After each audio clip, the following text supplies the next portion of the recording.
ये ऐसा परम धर्म है, कोई भी इस धर्म में चलने वाले को परास्त नहीं कर सकता। ये बात ध्यान से समझ लीजिए। जैसे कोई बहुत बड़ा तांत्रिक है और वो भूतों को वश में करने वाला है और तुम्हारे ऊपर भूत लगा दे, तंत्र के द्वारा मारण मूठ या कोई शाप या किसी तरह का अमंगल, ध्यान दीजिए, इस धर्म की बड़ी महिमा है। यदि आप भगवद आश्रित हैं, नाम जप कर रहे हैं, तो ना माया का कपट चलेगा, ना किसी का तंत्र तुम्हारे ऊपर चलेगा, ना किसी का कोई मारण मंत्र चलेगा, ना कोई भूतावेश तुम पर आविष्टित कर सकता है, ना किसी भी तरह की कोई विष आदि की। यदि आप सच्चे हृदय से भगवान की शरण में हो तो तुम्हारे ऊपर विष का भी प्रभाव खवाया जाएगा, विष वो हो जाएगा स्वास्थ्य वर्धक अमृत।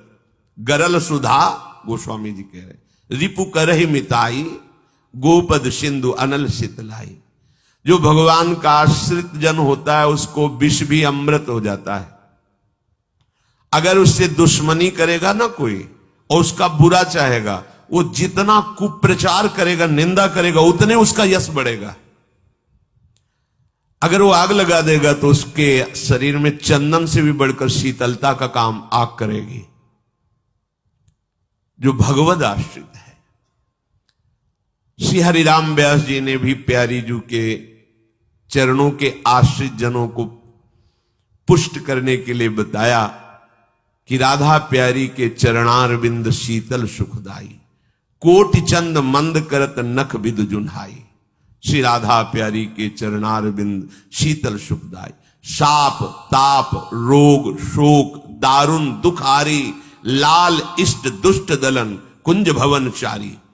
हमारी गोरी भूरी प्रियाजू के गोरे चरणारविंद का जिसने आश्रय ले लिया है, शरणागति ले ली है और राधा राधा नाम जप करता है, तो किसी भी ऋषि का साप उस पर लागू नहीं होगा। हरिराम व्यास जी कह रहे ये विशाखा सखी के अवतार है, कह रहे शाप कोई लागू नहीं होगा उसके ऊपर। ताप दैहिक दैविक भौतिक ताप उसका स्पर्श नहीं कर सकता। कोई भी पाप उसे अपने अधीन नहीं कर सकता। किसी का भी तंत्र मंत्र उसके ऊपर लागू नहीं हो सकता, क्योंकि ये चरणारविंद लालजू के भी इष्ट है और ये चरणारविंद दुष्टों की दुष्टता का दलन करने वाले और हृदय में प्रेम प्रकाशित करने वाले हैं। कोई भी भयानक से भयानक रोग तुम्हारे शरीर पर हो सकता है, पर वो तुम्हें अधीन नहीं कर पाएगा। शाप ताप रोग शोक, बड़ी से बड़ी हानि होने पर भी तुम्हें शोक स्पर्श नहीं करेगा। प्यारी जू के चरणों का जिसने आश्रय ले लिया है, ये ऐसा परम धर्म है कि इसके आश्रित को कोई भी तंत्र मंत्र मूठ मारण भूत प्रेत पिशाच पिशाचनी कोई भी नहीं स्पर्श नहीं कर सकता। ध्यान रखना।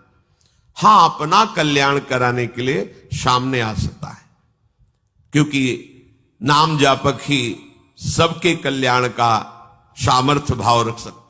जो निरंतर नाम जप करता है उसमें सब सामर्थ्य आ जाती है। एक बार भाई जी से हनुमान प्रसाद पोद्दार जी समुद्र के किनारे बैठे नाम जप कर रहे थे, तो देखा एक सफेद पोशाक पहने हुए पाग बांधे हुए पारसी वेशभूषा में सामने खड़े हैं। भाई जी ने सदाचार के कारण कहा, बाबूजी क्यों खड़े हो, बैठ जाइए। तो उनका आप बोले तो मेरे में सामर्थ्य है आपसे बात करने की, डरना नहीं आप। भाई जी ने कहा मैं क्यों डरूंगा, आप कोई भयावा थोड़ी लग रहे हैं। बोले लग नहीं रहा, लेकिन भयावा हूं मैं, प्रेत हूं। भाई जी कोई बात नहीं, जो भगवत भजन में ये सब कई जगह ऐसा घटना में गंगा किनारे जैसे श्मशान है, ऐसा नहीं कि प्रेत योनि नहीं होती, होती है, पर वो प्रभाव नहीं दिखा सकती। ऐसे प्रत्यक्ष देखा है। भाई जी ने कहा कि तो आप हमारे पास क्यों आए हो? बोले अपना उद्धार कराने के लिए। मुझे गीता कंठस्थ है, बहुत से शास्त्र कंठस्थ हैं, पर कुछ ऐसी मेरे से गलतियां हो गई जिनके परिणाम रूप मुझे प्रेत योनि प्राप्त हुई है। फिर मुझे आंतरिक संकेत हुआ है कि आप हमारा कल्याण कर सकते हो। भाई जी ने कहा तो बड़े आश्चर्य की बात है कि आपको गीता कंठस्थ है और फिर आप प्रेत योनि में, गीता के एक श्लोक बोल दे तो प्रेत तो मुक्त हो जाता है। बोले मुझे से कुछ ऐसे भयानक अपराध हो गए, जैसे गुरुद्रोह है, वैष्णव अपराध, ये बड़े भयानक अपराध होते हैं। जब किसी का पतन होना होता है तो माया यही खेल खिलवाती है, क्योंकि और सब पाप है वो दरस परस अगनाश, गुरुजनों के संतों के दर्शनों से ही नष्ट हो जाते हैं। लेकिन संत द्रोह, नाम जापक, वैष्णव द्रोह, गुरु अवज्ञा, गुरुद्रोह, ये भयानक अपराध होते हैं, इनसे दुर्गति हो जाती है। तो अपना कल्याण करने के लिए कोई ऐसा भले, नहीं तो किसी भी भक्त के सामने, भगवद आश्रित नाम जापक के सामने किसी का चेटक नहीं चलता है। जिसने भगवान नाम को और भगवद आश्रय को स्वीकार कर लिया, उसे कभी कहीं भी कोई डिगा नहीं, और उसके सामने छल कपट नहीं चल पाएगा। एक श्री मथुरादास जी नाम के महापुरुष हुए हैं, तो बस कहे तिजारे मांझ भक्ति रस रास करिए एक बात ताको प्रगट सुनाइए। आयो बेशधारी को करे सालिग्राम सेवा, डोलत सिंहासन पे आन भीर छाइए। स्वामी के जो शिष्य भयो तिनहु के भाव देखी, वाही को प्रभाव आए कहो ही भाइये। नेकु आप चलो उरीति को बिलो किए जू, बड़े सर्वज्ञ कही दुखे नहीं जाइए। मथुरादास जी तिजारी ग्राम में निवास करते थे। वैसे संतों का जो ग्राम में निवास होता है वो जगत मंगल की भावना से होता है। किसी भी गांव में जहां जो संत वास्तविक भगवत प्रेमी रहते हैं, वहां से भिक्षा लेकर उनको निष्पाप करते हैं, शिक्षा देकर के भगवत प्राप्ति कराते हैं, क्योंकि उनके श्रीमुख से नाम कीर्तन भगवत चर्चा होती ही रहती है। नंद नंदन की अनन्य उपासना करते थे। ये राजस्थान में ग्राम है तिजारे में, वहां वो रहते थे। जो भी समीप आता वो कुछ ही दिनों में ऐसा भक्ति रंग में रंग जाता, कुछ प्रभु के नाम में प्रीति हो जाती, समस्त असद आचरण छोड़ देता। बहुत से शिष्य हो गए, बहुत से अनुयायी हो गए, पर जो वास्तविक भजन नहीं करते हैं, भेष धारण करके संत का ठग वृत्ति रखते हैं, उनका अलग प्रभाव होता है। वो ज्यादा दिन चलता नहीं है। हम कहते हैं नाम घोष से क्या नहीं हो जाएगा, नाटक करने की क्या जरूरत है।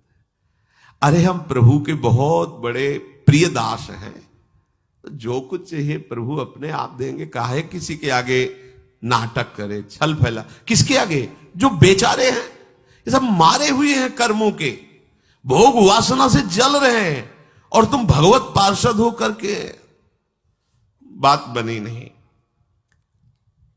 तो एक उसी नगर में उनका प्रभाव सुनकर भेषधारी जो बहुत बड़े तांत्रिक थे, मारण आदि का प्रयोग करने में बड़े सफल थे, पर भेष साधु का रखे हुए थे, अपना प्रभाव दिखाने के लिए वहां उस गांव में पहुंचे।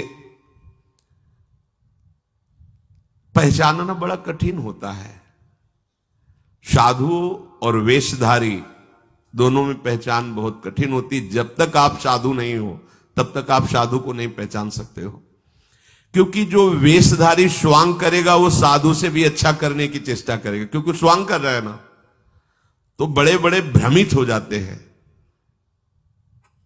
दर्शन भक्त अनूप, सेवक जी ने लिखा है, पर रूप न शोभित प्रीति बिनु, और प्रभाव उनका ऐसा भरम भटकत भूप, बड़े बड़े राजा भ्रमित होकर उनके शिष्य बन जाते हैं। वेश का ऐसा प्रभाव है। इसीलिए भगवत रसिक जी ने एक पद में लिखा है, भेषधारी हरि के उर शाले, जो वेश केवल बनाया है रुपया पैसा के लिए, भोगों के लिए, हमें तो लगता है नहीं बनाना चाहिए, और काम कर लेना चाहिए, क्योंकि इसमें शुद्ध संतों को गालियां पड़ती हैं, शुद्ध भगवत मार्ग के पथिकों का अपराध बनता है, जिससे तुम कुल परंपरागत नष्ट हो जाओगे। जो वेश धारण करके संतों को गालियां दिलाते, कुल परंपरागत नष्ट हो जाएंगे। क्योंकि जैसे आपकी श्रद्धा है किसी संत वेश पर, और आपकी श्रद्धा टूटी, गलत आचरण हुआ, तो आप ही कहोगे सब ऐसे संत होते हैं, ऐसी गालियां दोगे, ऐसा अपराध करोगे, उसका मूल कारण वो बना वेशधारी, इसलिए उसका सर्वनाश होगा। तुम्हारा तो पतन हो ही गया, उसका सर्वनाश हो जाएगा। भगवत ऋषि जी ने जहां भगवत महिमा, संतों की महिमा लिखी है, वहां एक दो पद ये भी लिखे हैं कि वेशधारी हरि के उर शाले, वेश जो केवल कपट वेश बनाए हैं, वो भगवान के हृदय में बड़ा दुख पैदा करते हैं, क्योंकि दासत्व तो भगवान का ही लिए है ना। बोले ये लोग दंभी लोभी कपटी नट से शिष्णोदर को पाले। शिष्ण कहते हैं जनेन्द्री को, उदर कहते हैं रसेंद्री को। उदर का संबंध रसेंद्री से, मतलब रसेंद्री के स्वाद से पेट भरते हैं, और जनेन्द्री भोग के लिए लालायित रहते हैं, पर ये भेष धरे होते हैं भगवान के दासत्व का, साधुता का। बोले गुरु बने घर घर में डोले, नाम धनी का बेचे, परमारथ सपने नहीं जाने, पैसा नहीं को खींचे। कंठी जेबे में रहती है, घर घर में जाकर के कंठी बांधना, रुपए लेना, फसाओ फसाना, परमार्थ खुद नहीं पता, स्वप्न में नहीं जानते कि परमार्थ किसे कहते हैं, परमार्थ का ककारा नहीं आता, और लाखों कंठिया बांध के अगर एक एक देगा तो 1 लाख तो हो ही गए ना, बढ़िया है। हमने तो आज तक ऐसे साधु कभी एक नहीं देखे जो साधु रहे हैं, ऐसे खुद और दे ऐसे देखा है, ऐसे करते नहीं। पैसे देने वाले का आदर कभी साधु के यहां नहीं होता, अगर आदर हो रहा है तो साधुता में कच्चाई है। धनी, अभिमानी, पदाधिकारी, पैसों वालों का आदर साधु के यहां नहीं होता, अगर होता है तो कच्चाई है, सच्चाई नहीं है। सच्चाई होगी तो जान रहा है कि जिसके द्वारा भेजा गया है, हम उसको देख रहे हैं, तेरे को क्या दे, तेरे को लग रहा है। तो हमने एक बार कसम खवाई थी, 3 बार कहा था, तुम्हें तुम्हारे आराध्य देव की कसम है, अगर ऐसा लगता हो कि यहां तुमसे पोषण होता, कभी मत देना, क्योंकि हमें पता है हमारा भरण पोषण हमारे गुरु से होता है, आचार्य से होता है, इष्ट से होता है। जिसने सृष्टि बनाई वो तुमसे सहयोग नहीं लिया है, अकेले बना लिए, तो हमारा भरण पोषण करने के लिए तुम्हारे जैसे को निमित्त बनाने की जरूरत नहीं है, वो तो तुम्हारे सौभाग्य उदय करने इसलिए निमित्त बना दिया। नहीं, वो ऐसे भी जो स्वर्ण का पहाड़ है 4 लाख योजन का, कितने सुनार लगे उसको बनाने में है? अरे वो एक क्षण में सब कर तुम, अकर तुम, अन्यथा कर तुम। इसके लिए खोए रतन फिरत जे, घर घर कौन काज ऐसे जिए, हरिवंश चंद्र जी महाराज कह रहे। इसके लिए भटकना पड़े कि कोई मुझे धन दे दे, कोई मेरा चेला बन जाए तो मुझे भोग सामग्री समर्पित करे, तो इसका मतलब अभी परमार्थ का पता नहीं है। और कबहू को वक्ता होए बनी बैठे, कथा भागवत गावे, अर्थ अनर कछु ले भाषे, पैसल ही को धावे। श्लोक क्या कह रहा है, उसका भावार्थ क्या है, उसका रहस्यार्थ क्या है, अनुभव कुछ नहीं है। बस कबहू कवे हरि मंदिर में सेवाएं करे निरंतर बासा, भाव भगत को भेद न जाने, पैसन ही की आशा। नाचे गावे चित्र बनावे, कहे काव्य चटकीली, साच बिना हरि हाथ ना आवे, रहनी है सब ढीली। बिन विवेक वैराग भक्ति बिन सत्य नये को मानो, भगवत विमुख कपट चतुराई सोपा खंडई जानो। वेशधारी हरि के, उसको सहन नहीं हुआ मथुरा दास जी की भक्ति का प्रभाव, हजारों लोग अनुयायी, हजारों लोग शिष्य बन गए। तो अब वो तांत्रिक था, तंत्र मंत्र का उसे बहुत ज्ञान था। श्री मथुरा दास जी जिस नगर में रहते थे, वहां वो जाकर अपना नाटक शुरू किया। उसने सब जगह प्रचार प्रसार किया। मैं गंडकी नदी में 12 वर्ष तक खड़े होकर के तपस्या करके आया हूं, केवल दूध का आहार करता था, उसके प्रभाव से शालिग्राम भगवान हमारे बस में हो गए। और आप सबको मैं दिखा सकता हूं कि शालिग्राम मेरे वश में है। देख लीजिए, सिंहासन लाता, बाहर रखता, हजारों की भीड़, ऐसे ऐसे करता तो वो ऐसे शालिग्राम उठते और नाचते हुए ऐसे ऐसे ऐसे फिर रख जाते, फिर ऐसे ऐसे ऐसे ऐसे। अब तो सबको आश्चर्य हो रहा, जैसे चुटकी बजा रहा है वैसे शालिग्राम की बटिया ऐसे ऐसे ऐसे। लोग, भीड़ कटने लगी, क्योंकि अब जैसे राधा राधा कहो, कोई जंतुर नहीं है, कोई भस्म नहीं है, कोई वादा नहीं है, तो फिर कम वहां तो दिखाई दे रहा ना ऐसे। देखो ये सब तो लगता है ना कि हाँ। अब हमसे पूछो कि हमारे मन में क्या चल रहा है, हमें नहीं पता है। हमें ये देखना है कि हमारे प्रियाजू के मन में क्या चल रहा है। मन मन की रुचि जानिने, मुझे अपनी लाडली की मन की जान के उनकी परिचर्या में रहना है कि तुम्हारे मन की जान के तुम्हारी परिचर्या में रहना है। हाँ, तुम यदि मन से ऊपर उठना चाहते तो हमारी बात मान लो, मन को अधीन करके, और मन के अधीश्वर भगवान में तुम्हारा प्रेम हो जाए, तुम्हारा जीवन कृतार्थ हो जाए। अब वहां नाम नंद नंदन का भजन पद्धति, तो जो कमजोर लोग थे उन्होंने कहा कि आज तक कोई चमत्कार तो दिखाया नहीं मथुरा दास जी ने। देखो ये हैं संत, 12 वर्ष से दूध पी के गंडकी नदी, 12 मिनट भी नहीं खड़ा होगा कभी। अब भेंट जो जितनी चढ़ाएगा उतने उसके दुख नष्ट होंगे। अरे भैया वहां तो रुपया सब समेटता, फिर दूसरे मोहल्ले में, पूरे गांव में अब तो जय जयकार, शालिग्राम भगवान को नचा। कोई सेवा की सामग्री लेने गए थे मथुरा दास जी की श्रीअंग सेवा में जो रहते थे संत जन, उन्होंने देखा, वो आए, बोले महाराज एक बड़ा चमत्कारी महात्मा आया, वो कह रहा 12 वर्ष से हम दूध पीकर गंडकी नदी में, वो वैसे ऐसे करता है तो बोले भैया भक्त तो हो ही नहीं सकता। भक्त भला भगवान को अपना प्रदर्शन क्यों बनाएगा, और उसके बदले में भेंट लेकर के, ये तो नाटक है भैया। वो देखे भी नहीं थे, बोले ये तो नाटक है, कोई संत ऐसा नहीं कर सकता, कोई भक्त ऐसा, कोई संप्रदायाचार्य से दीक्षित वैष्णव मार्ग में चलने वाला, ये तो अपराध है। तो उनका महाराज जी तो हजारों लोग वहां प्रभावित हो रहे, अच्छा है भगवान उस रूप में। बोले नहीं महाराज, फिर सत्य मार्ग के प्रकाशित करने के लिए आप यहां विराजमान, अगर उसका कपट पाखंड चला तो हजारों लोग धोखे में हो जाएंगे, चलो आप एक बार उसके सामने। तो उनका कि यदि हम उसके सामने गए तो उसका सब ये दुकान बंद हो जाएगा। बोले महाराज जी आप जरूर चलो, क्योंकि आपके चलने से यदि लोगों की श्रद्धा भगवान में वास्तविक लगे तो आप भी तो यही चाहने के लिए यहां गांव में वास कर रहे हो। उनको बड़ा दुख हुआ कि एक तो उसको दुख होगा, उसका नाटक बंद होगा, दूसरा कि वो जान क्यों नहीं रहा है जिन भगवान को तुम नचा रहे हो, अगर वास्तविक उनके तुम सेवक बन जाओ तो तुम्हें सब कुछ प्राप्त हो जाएगा। शालिग्राम भगवान श्री हरि ही है, कोई और नहीं है।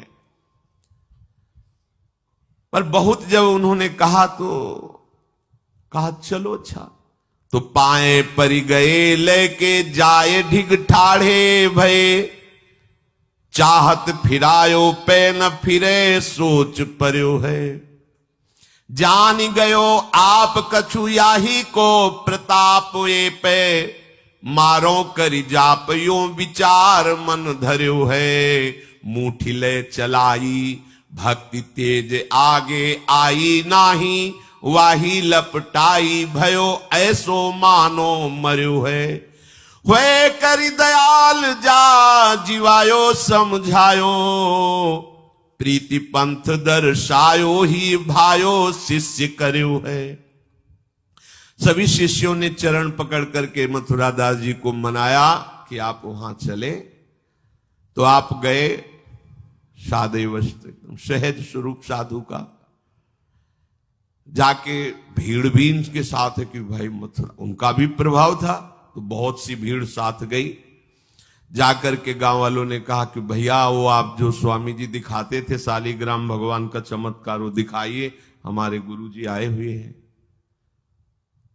ये तो उसने जाना था कि महिमावान है तभी तो वो आया था, पर उसको ये पता नहीं था कि हमारा प्रोग्राम इनके सामने नहीं चल पाएगा, क्योंकि भगवान नाम जापक के आगे कोई तंत्र मंत्र, कोई शाप पाप ताप ये सब नहीं, वास्तविक जो भगवत मार्ग में है। अब उसने निकाला सिंहासन और पूरा सब। शालिग्राम जी को तो केवल चुटकी ही बज रही थी, शालिग्राम भगवान वहीं बैठे थे।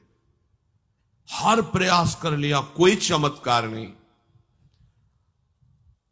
लोगों ने कहा कि दिखाओ ना, अब ये हमारे गुरुजी हैं, गांव में रहते हैं। अब भक्त की निष्ठा के सामने भगवान को भी छोटा बनना पड़ता है।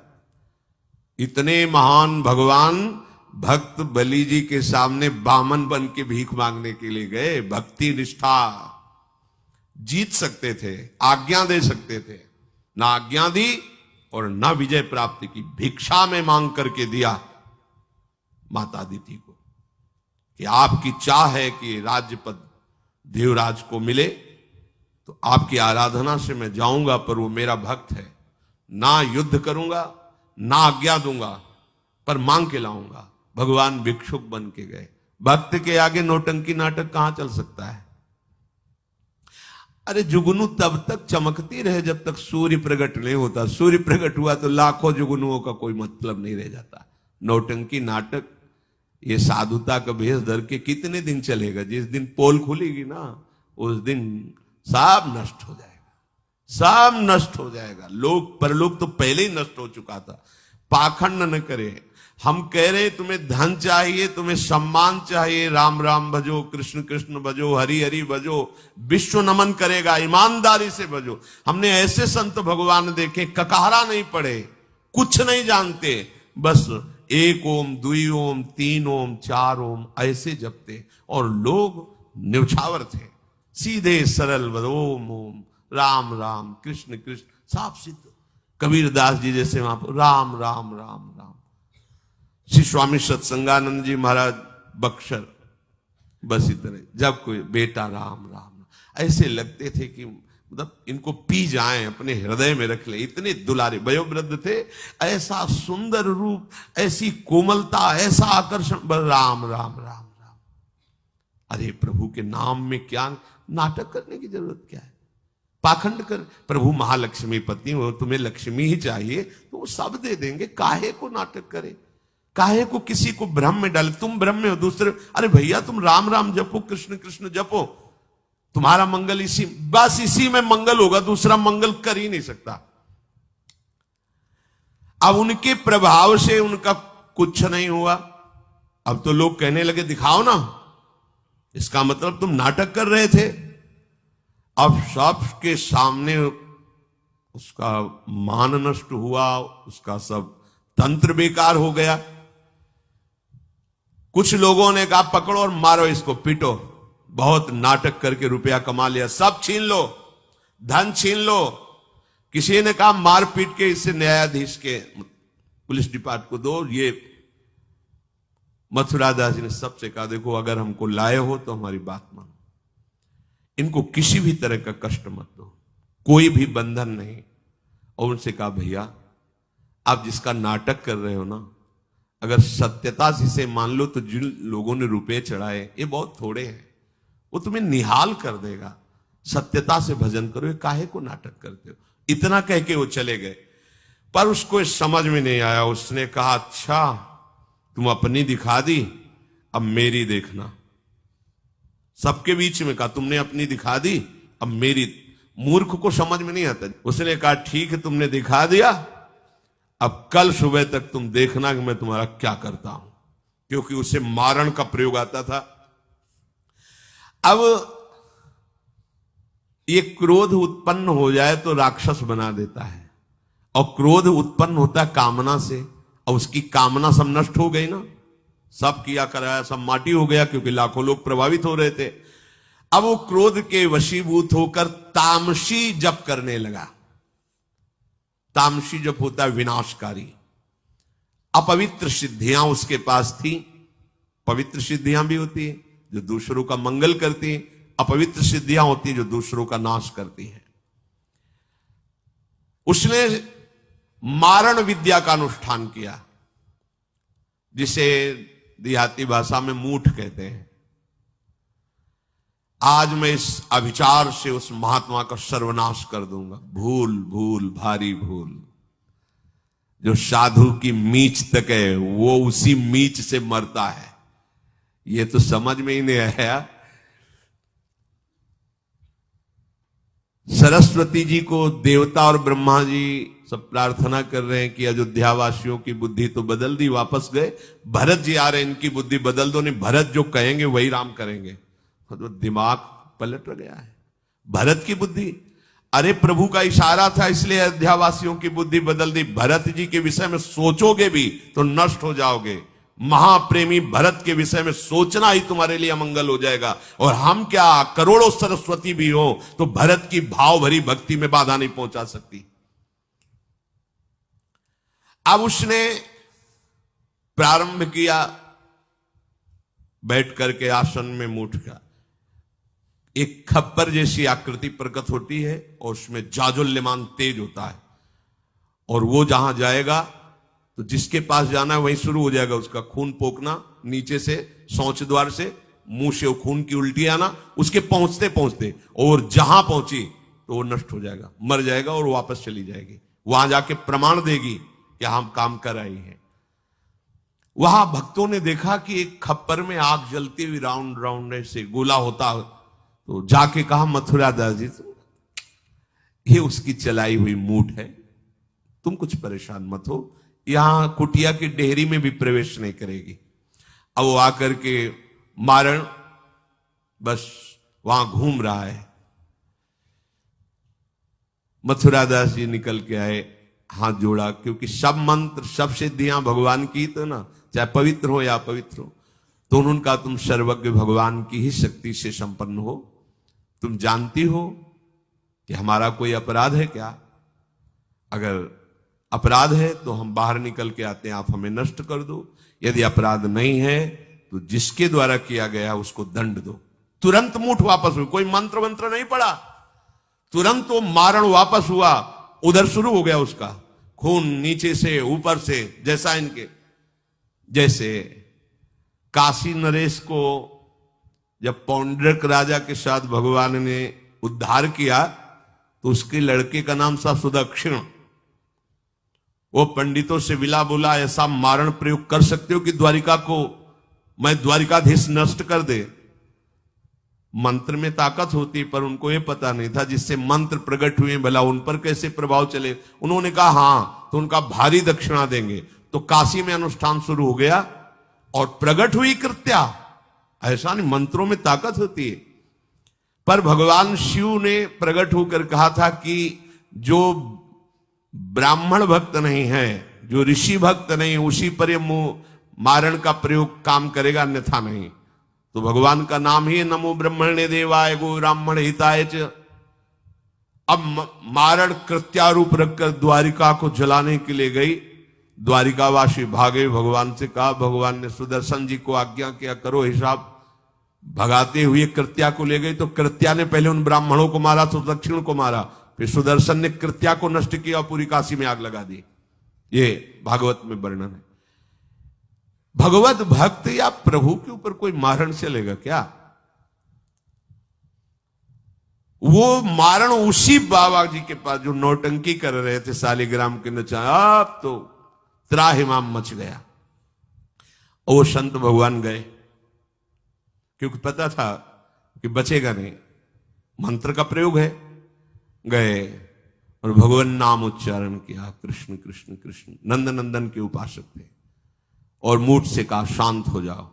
भक्त की आज्ञा का पालन हर मंत्र करेगा क्योंकि मंत्राधिष्ठात्र भगवान का दास है। शांत हो गई मूठ और उनसे कहा भैया देखा, तुम्हारा ही मंत्र तुम्हारे को अभी मार देता, अब सुधर जाओ। मतलब मृत्यु दशा को प्राप्त हो गए थे। संतों के हृदय में बदला लेने की कहीं कोई वृत्ति नहीं होती। संत कभी नाराज होते हैं तो उसमें मूल देख लेना आप विचार करके। आप जब अपना अमंगल करना अपना, तब वो आपसे नाराज होंगे। अगर आप उनका कोई कष्ट, वो नाराज नहीं होंगे, वो सह जाएंगे और आपका मंगल मनाएंगे। जब आप अमंगल अपना कर तब वो डांटते हैं। अगर आप वो ये देख लें कि आप प्रहार कर रहे हो तो फिर वो नहीं, फिर तो तुम्हारा मंगल मनाएंगे, आप उनको मारो, कभी डांटेंगे नहीं। बड़ा कोमल चित्त संतों का होता है। संतों के हृदय को केवल संत ही जान सकते हैं। अगर एक संत भगवान जा रहे थे गंगा के किनारे, तो किसी के कपड़ा फैले थे, धोबी ने दो को फैलाया था, वो तो अपने मस्ती में थे, पैर पड़ा तो वही डंडा लेके दौड़ा जो जिससे कपड़ा छाटता था। भगवान ने तुरंत सुदर्शन चक्र का स्मरण किया, फिर चक्र से कहा अंतर्ध्यान हो जाओ। तो रुक्मिणी जी ने पूछा, प्रभु ये लीला तो किसी भक्त की रक्षा के लिए होती, फिर आपने क्यों रोक लिया? बोले जब वो डंडा लेके दौड़ा तो महात्मा जी भी उठा पटक दिए, घूसा चला रहे थे, तो हमने कहा सुदर्शन की जरूरत नहीं है, दोनों बराबर ही है। साधु यदि क्षमा कर दे तो होश में हो जाना, अगर वो डांट दे फटकार दे तो निर्भय हो जाना, बच गए। और अगर वो मौन होकर के क्षमा कर दे, कुछ ना बोले, तो उमा क्षमा श्राप होते भारी, फिर जो मालिक हिसाब करेंगे फिर वो सह नहीं पाओगे। इसीलिए भगवत प्रेमी महात्माओं का कोई अपराध न मने, भगवान से मनाना चाहिए कि हे नाथ, मेरी कभी बुद्धि ऐसी मलिन न हो जाए कि आपके नाम जापक, आपके प्रेमी संतों के प्रति हमारा द्रोह भाव हो। भगवान का चरणामृत उतारा, शालिग्राम का उसको पिवाया और बैठा ला और कहा, देखो जिन प्रभु की आराधना प्रभु को अधीन कर लेती है, प्रभु के धाम की प्राप्ति कराती, तुम चंद रुपयों के लिए नाटक कर रहे हो।